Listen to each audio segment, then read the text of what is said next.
Security checking হয়ে গেছে। সঙ্গে 4টে ব্যাটারি ছিল, তো সেই ব্যাটারির জন্য অনেকক্ষণ ধরে বাকবিতণ্ডা হলো।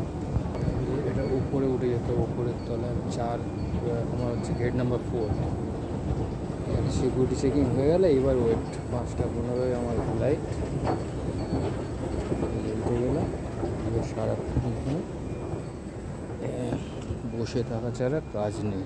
এটা হচ্ছে গেট নাম্বার 5।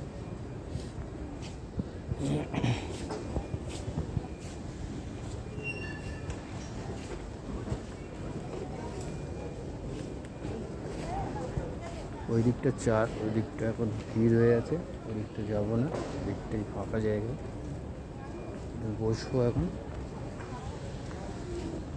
ছোটো এয়ারপোর্ট হলে কী হবে, বেশ সুন্দর সাজানো গোছানো, দোকানও আছে এখানে।